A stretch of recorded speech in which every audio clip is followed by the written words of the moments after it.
I need you to stop coming around. My ex is staying over, and I don't want drama, she said casually. I said, okay, and walked out. Permanently. She called after he moved on, acting like nothing happened. I said, neither did I, and hung up. I, 28, male, had been with Sarah, 26, for 2 years when she looked me in the eye and said she needed me to stop coming around for a while. Her ex was staying over. She did not want drama. I said okay. I walked out that night. I never came back. 6 weeks later, she called. Her voice was light, casual, like she was picking up a conversation we had paused. She asked if I wanted to grab dinner. As if nothing had happened. As if asking your boyfriend to disappear while you host your ex overnight was just a minor scheduling conflict. I said 3 words. Neither did I. Then I hung up. That was 3 months ago. She is still calling. But let me take you back to how we got here, because the ending makes no sense without understanding how perfectly normal things were before they collapsed. Sarah and I met through mutual friends at a rooftop party in July 2022. It was one of those hot summer nights where the city felt alive, music thumping, people laughing, the skyline glowing orange as the sun dropped. She was standing by the railing, drink in hand, talking to someone I knew. When she laughed, her whole face changed. Bright, open, magnetic. We talked for 3 hours that night. She was a graphic designer, freelance, working from home most days. I worked in project management for a tech startup. Normal jobs, normal lives. We exchanged numbers. Went on our first date 4 days later. Italian place downtown. She ordered the carbonara, I got the bolognese. We split tiramisu. Walked along the waterfront afterward. She kissed me first. By September, we were spending every weekend together.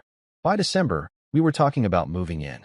By the following March, we signed a lease on a 1-bedroom apartment in the city. $1,400 a month. We split it evenly at first. Groceries, utilities, streaming services, all of it divided down the middle. It felt adult. Stable. Real. The apartment was small but ours. Exposed brick in the living room. A kitchen barely big enough for 2 people to stand in. Windows that overlooked a busy street. We made it work. She set up her design station in the corner of the bedroom. I worked from the kitchen table most days. We fell into routines. Coffee together in the mornings. Dinner most nights. Weekend farmers market runs. Movie nights on the couch. For the first year, it was good. Easy. The kind of relationship that did not require constant effort because the foundation felt solid. But there was always Marcus. Sarah and Marcus had dated for 4 years before me. High school sweethearts who stayed together through college and into their early 20s. She told me about him on our 3rd date. Said it ended badly. Toxic patterns, she called it. Codependency. They brought out the worst in each other. She said she needed space to grow, so she ended it. That was 2 years before we met. She said they stayed in touch. Casual. No hard feelings. Just 2 people who grew apart and moved on. I respected that. I am not the type to demand someone cut off their past. People have history. That is normal. But Marcus's name came up more than I expected. A text here. A call there. She would mention him in passing. Marcus asked about that restaurant we went to. Marcus said he might be in town next month. Small things. Nothing alarming. Just enough to keep him present. I did not think much of it. Until I started noticing patterns. The first real red flag appeared in early fall. September, maybe October. Sarah mentioned Marcus was going through a rough time. He had lost his job. Some tech layoff. He was struggling with rent, stressed about money, not sleeping well. She said he called her one night, overwhelmed, needing someone to talk to. I felt bad for him, she said. He does not have a lot of people he can lean on. That is rough, I said. Layoffs are brutal right now. I told him I would help if I could. Help how? I do not know yet. Maybe lend him some money. Just to get through the month. I paused. How much? I do not know. 200? Maybe 3. That is generous, I said carefully. He would do the same for me, she said. I did not push it. It was her money. Her decision. But something about it felt off. Not the helping part. The way she said it. Like she owed him something. 2 weeks later, she transferred him $500. She showed me the Venmo receipt. Said he needed it for rent. Promised he would pay her back by the end of the month. The end of the month came and went. No repayment. I did not mention it. She did not either. By November, Marcus was texting her almost every day. I would see his name light up her phone.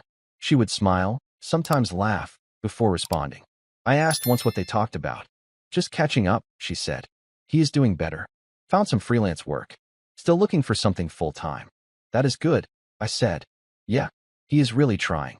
The texts kept coming. Morning, afternoon, late at night. She started angling her phone away when I walked into the room. Not dramatically, just a small shift. Enough that I could not see the screen. One night, I came home from work around 7:30. Sarah was on the couch, phone in hand, grinning at something. I dropped my bag by the door. What is so funny? I asked. She jumped slightly, locked her phone. Nothing. Just a meme Marcus sent. Can I see? It is stupid, she said quickly. You would not get it. Inside joke. Inside joke. That phrase stuck with me. Inside jokes meant shared history. Intimacy. A language built over time. I had inside jokes with Sarah, but she had them with Marcus too. And his were making her smile in ways mine were not. I let it go. Told myself I was overthinking. But the feeling stayed. A week later, Marcus called her at 11 at night. We were in bed, half asleep. Her phone buzzed on the nightstand. She grabbed it, saw the name, sat up. I should take this, she said. Now. He is probably having a hard time. I will be quick. She walked into the living room, closed the door. I lay there, staring at the ceiling, listening to the muffled sound of her voice through the wall. She laughed twice. The conversation lasted 23 minutes. When she came back, I asked if everything was okay. Yeah, she said, sliding back under the covers. He just needed to vent. About what? Work stuff. He is stressed. At 11 at night? He is a night owl, she said, like that explained it. I did not sleep well that night. By mid-November, I started noticing more. The way she lit up when his name appeared. The way she checked her phone more frequently. The way she seemed distracted during our conversations, like part of her was somewhere else. One Saturday, we were grocery shopping. Walking through the produce section. She was picking through apples when her phone buzzed. She pulled it out, read the message, smiled. Marcus? I asked. She looked up, startled. Yeah, he just sent me a photo of a dog he saw. Cool. She put her phone away, but the smile stayed. I wanted to ask, wanted to say, are you still into him? But I did not, because part of me did not want to hear the answer. Instead, I watched, and waited, and hoped I was wrong. The breaking point came on a Tuesday, late November. One of those cold, gray evenings where the sun set too early and the city felt heavy. I came home from work around 7. Sarah was in the kitchen, chopping vegetables for stir-fry. She looked relaxed. Hair tied up. Oversized sweater. Bare feet on the cold tile. Hey, I said, dropping my bag by the door. How was your day? Good, she said, not looking up. Listen, I need to talk to you about something. I poured myself water. Leaned against the counter. What is up? Marcus is coming into town this weekend, she said, scraping diced onions into a bowl. He needs a place to crash for a few days. I told him he could stay here. I set the glass down. Here? In our apartment. Yeah, just for the weekend. Maybe a little longer. He is in between places right now. Where is he going to sleep? The couch, she said. Then she paused, knife hovering over the cutting board. Or maybe I will let him have the bed. I can sleep on the couch. I do not want him to feel uncomfortable. I stared at her. You want to give your ex our bed? It is not like that, she said, finally looking at me. He is going through a lot. I just want to help. Sarah, he is your ex-boyfriend. You are asking him to stay in our home. In our bed. I knew you would make this weird, she said, her voice tightening. This is exactly why I did not want to tell you. Make this weird. I repeated slowly. You think this is a normal thing to ask? He is my friend. You are being controlling. I am not being controlling, I said, keeping my voice even. I am telling you I am not comfortable with my girlfriend's ex staying in our apartment. That is a boundary, not control. She put the knife down, crossed her arms. I already told him yes. He is coming Friday. Then I will stay somewhere else this weekend, I said. No, she said. Her tone shifted. Colder. That is the thing. I need you to not come around at all. For a while. The words landed like ice water. What? Marcus is dealing with a lot of stress right now. Seeing you here, knowing I moved on, it is going to make things harder for him. I do not want drama. So I need you to just give us some space. Until he gets settled. I stood there, silent, processing. The hum of the refrigerator. The distant sound of traffic below. My own heartbeat loud in my ears. You are asking me, I said slowly, to leave our apartment so your ex-boyfriend can stay here. Without me. Because seeing me will upset him. Just for a little bit, she said, like it was the most reasonable thing in the world. A week. Maybe 2. I will text you when things calm down. I nodded once. Twice. Okay. Her shoulders dropped. Relief flooded her face. Thank you. I knew you would understand. I need to grab some things, I said. I walked into the bedroom, pulled a duffel bag from the closet, packed methodically. Clothes, toiletries, laptop, charger, phone cord, my watch from the nightstand, the book I was reading. I moved through the room like I was checking out of a hotel. Sarah stayed in the kitchen. She did not follow me, did not ask if I was okay, did not question why I was packing so much for what she thought was a temporary break. When I came back out, bag over my shoulder, she was plating the stir-fry. 2 plates. She looked up, smiled. I will call you in a few days, okay? She said brightly. Once he settles in, we can figure out when you can come back. Sure, I said. I walked out the door, took the elevator down 14 floors, got in my car, drove across town to my brother's place. He opened the door, saw the bag, saw my face. What happened? He asked. I need a couch for a few nights, I said. He stepped aside, let me in, did not ask questions. That night, I sat in his guest room and stared at my phone. Sarah had not texted. Not once. No, are you okay? No. Thank you for understanding. No, I know this is hard. Nothing. At 11:30 that night, I opened my contacts. Found her name. Blocked it. Then I went through every app. Instagram, Facebook, Snapchat, WhatsApp. Blocked. Deleted. Removed. By midnight, Sarah no longer existed in my phone. Update 1. The next morning, I woke up with complete clarity. I was not angry. I was not hurt. I was done. I called the landlord at 9. Our lease was in both our names, but I had been covering 60% of the rent for the past 4 months. Sarah's freelance income had dropped. She said she was trying to build her client base. I picked up the slack, paid more, did not complain. I explained the situation to the landlord, told him I needed off the lease. He said he would need Sarah's signature to remove me. I told him to send her the paperwork. I was not going back to that apartment. Then I went to the bank. We had a joint account for shared expenses. $1,500 sat in there. I transferred $750, my half, closed my access to the account, left her with the rest. Next, I changed every password. Netflix, Hulu, Spotify, Amazon Prime, all shared accounts. I updated the emails, revoked her access. She would notice eventually, but by then, it would not matter. I went to the gym that afternoon, lifted for 90 minutes, pushed until my arms shook, showered, meal prepped for the week. Chicken, rice, broccoli, 6 containers, lined up in my brother's fridge. That evening, my brother asked if I had heard from her. No, I said, and I will not. You sure about this? He asked. 2 years is a long time. I am sure, I said. The moment she asked me to leave so he could stay, we were done. Everything after that is just paperwork. He nodded, did not push it. The weekend came and went. I worked. I trained. I read. I slept well for the first time in weeks. No anxious checking of my phone. No wondering where she was or who she was texting. No weight in my chest. I felt light. Update 2. 3 weeks passed. Thanksgiving came. I spent it with my brother, his wife, and her family. Good food. Good people. No drama. I helped cook. Watched football. Played cards with their nephews. It felt normal. Easy. That Tuesday, my brother walked into the living room holding his phone. Dude, Sarah just texted me. I looked up from my laptop. What did she say? She is asking if you are okay. Says you blocked her. Wants to know how to reach you. What did you tell her? Nothing yet. Tell her I am fine, I said. That is all. He typed. Sent it. A minute later, his phone buzzed. He read it. Looked at me. She says she wants to talk to you. Says it is important. It is not, I said. He nodded. Put his phone away. 2 days later, my best friend Jordan called. Bro, I just ran into Sarah at the coffee shop. Okay, I said. She asked about you. Said you disappeared. She seemed genuinely confused. What did you tell her? That you were doing great. That you moved on. Good. She did not take it well, he said. Started tearing up. Asked me what she did wrong. I told her I was not getting in the middle of it. Smart, I said. What actually happened, he asked. She made it sound like you ghosted her for no reason. I told him. The whole story. Marcus. The apartment. The request to leave. The casual dismissal of my feelings. Jesus, he said when I finished. That is insane. Yeah. And she really thought you would just wait around? A Apparently. Man, he said.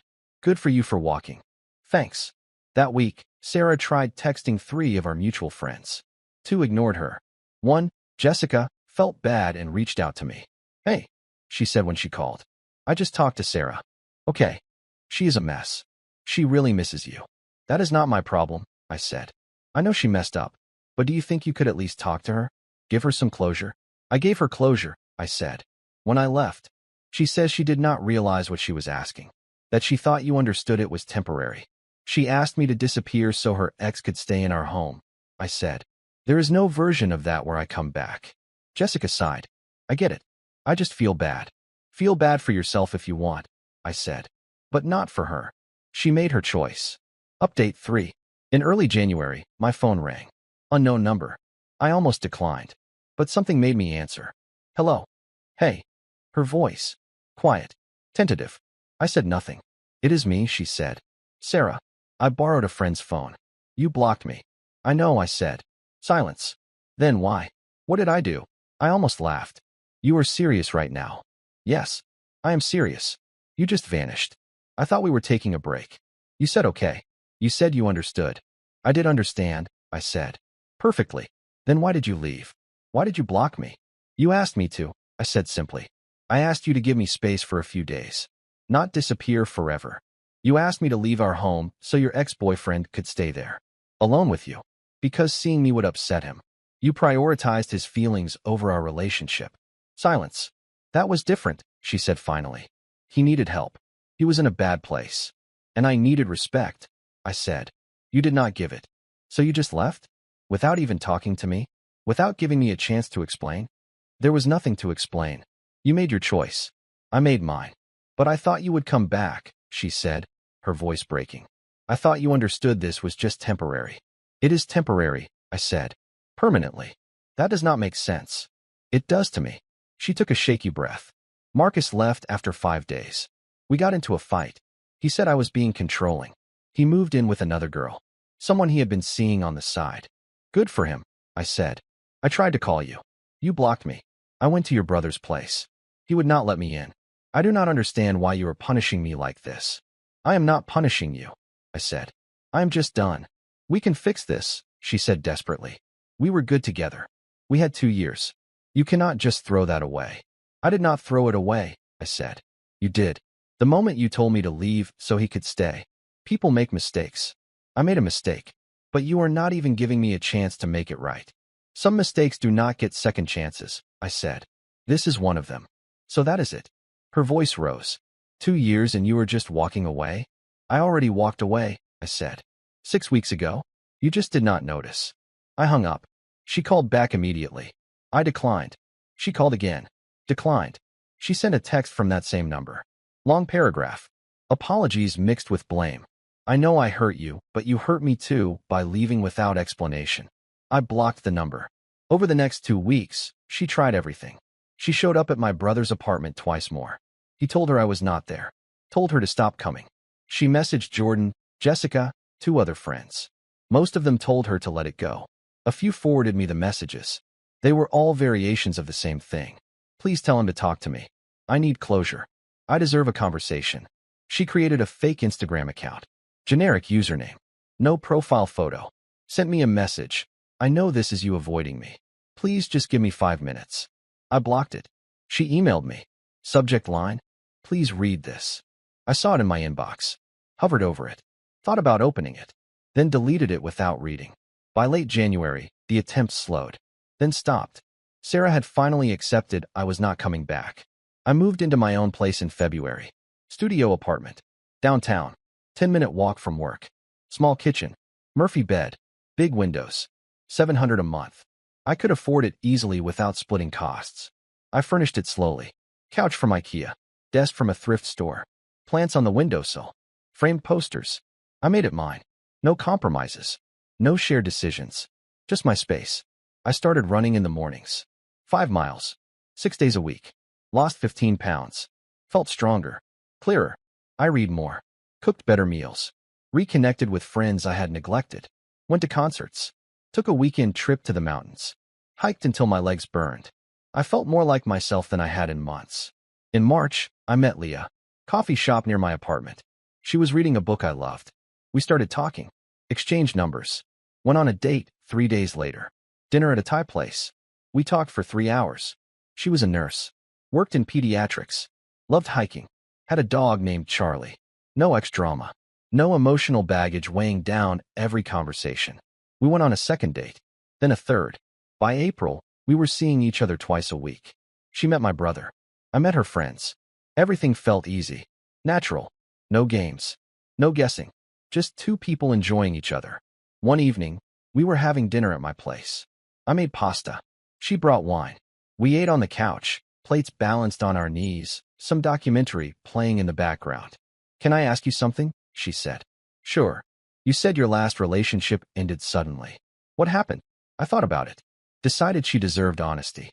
She asked me to leave our apartment so her ex could stay there. I said okay and left. Permanently. Leah stared at me. She what? She wanted space. So her ex could stay at our place without me there. Because seeing me would upset him. "And you just left?" "I did. That must have hurt." "It did," I said. "But it also made things very clear. When someone asks you to disappear so they can prioritize someone else, there is no coming back from that." "Did she try to fix it?" "She tried. After he left. But by then, I was already gone." Leah reached over, took my hand. "I am glad you left." "Me too," I said. Final closure, the last encounter. 3 months ago, I ran into Sarah. Whole Foods. Produce section. I was picking out avocados when I heard her voice behind me. "Hey." I turned. She was standing there. Same face. Different energy. Tired eyes. Uncertain smile. "Hey," I said. "How have you been?" "Good. I heard you were seeing someone." "I am." She nodded slowly. Looked down at her basket. "I am happy for you." "Thanks." Long pause. The sounds of the store filled the space. Carts rolling. People talking. Produce being sprayed. "Do you ever think about us?" she asked quietly. "No," I said. She flinched. "Not at all. Not at all. I think about you," she said. "All the time. I wish I could take it back. What I did. What I said. The way I treated you." "You cannot take it back," I said. "I know." Her voice cracked. "I just want you to know I am sorry. I was stupid. Selfish. I did not realize what I had until it was gone." "Okay," I said. "Is there any chance we could talk? Really talk? Get coffee or something?" "No," I said. She looked at me. Eyes red now. "I miss you." "You miss having someone who accepted your disrespect," I said evenly. "That is not the same as missing me." I put 3 avocados in my basket. Walked past her toward the checkout. Did not look back. That night, Leah asked if I was okay. "Yeah," I said. Ran into my ex at the store. "How did it go?" She apologized. Asked if we could talk. "What did you say?" "No." Leah smiled. Kissed my cheek. "Good. I am exactly where I want to be," I said. And I was. Some people think love means accepting anything, forgiving everything, waiting endlessly. But real love does not humiliate you. It does not ask you to disappear so someone else can take your place. It does not treat you like a backup option. Sarah made her choice that night in November. She chose her ex. She assumed I would wait, that I would understand, that I would come back when she was ready. I chose differently. I chose my dignity, my peace, myself. She still calls sometimes. Leaves voicemails I do not listen to. Texts from new numbers I block immediately. Shows up at places she thinks I might be. I leave when I see her. She thought, okay, meant I will wait. It meant I am done. And I was. The rings may have been hers to give away. But my presence, my time, my respect, those were mine to take back. And I did.